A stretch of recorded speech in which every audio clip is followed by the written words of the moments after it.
Hello, ladies and gentlemen, and welcome to the European Influence page. So let me finish doing this real quick. So today we're just going to kind of talk about some of the early history of the European influence of American music.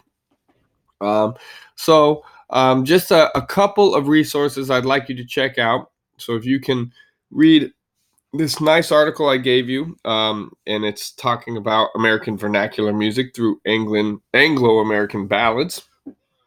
Also, oops.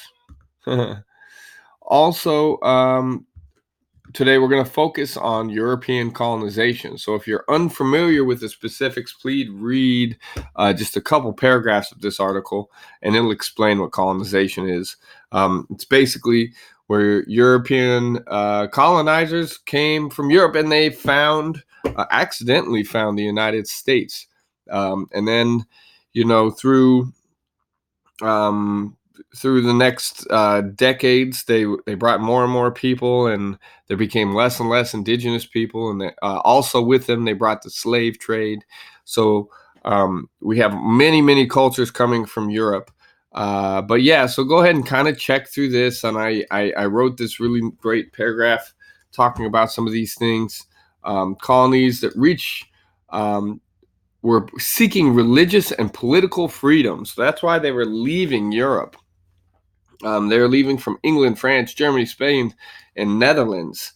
With them, they brought their atrocities of sickness, slavery, and genocide of a native culture, and then they also started to bring their technologies, philosophies, religions, and the European culture, which is, can be a positive, but things were going all right here before Europe came. So anyway, musically speaking, the colonies' greatest contributions to America were found into the technological advancements of instruments and the classical cultured music. So anyhow, so you can kind of check through this. Remember that colonizers were highly religious people, so the music was always coming from a more conservative classical perspective compared to their Native American and enslaved African counterparts, who were both improvisatory and spiritually driven in nature.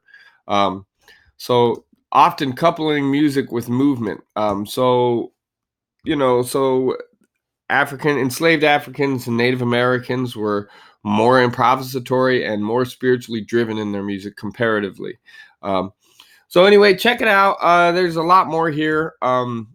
Some very important things that kind of that definitely influenced American music are the ideas of broadside ballads, and they're basically sung in poems. And it was a way for Europeans to also like spread news, or there oftentimes they print broadside ballads in the newspaper, and you could sing along with them, and they're usually just like rhyming basic melodies with information in them. Here's an example of a melody being sung. We're right down in Colo where mug slaps on the windows. Dun dun dun dun dun dun dun dun dun dun dun. If Mum Billy calls, he won't know where to find us. Cause we're right down in Colo where mug slaps on the windows. So yeah, this is like a form of like telling news and getting news across. Now here's a little bit more technical version of this. What a broadside ballad is. It's only 2 minutes long. Exciting world of the popular culture of 16th to the 19th century. So broadside ballads lasted for a long time. Okay, now this is a little bit more interesting as far as European music is concerned. Appalachian folk music. This is where like bluegrass and early bluegrass came from. Both of these videos are really great. They're both from a great video. It's kind of weird. Music, but so it just kind of explains.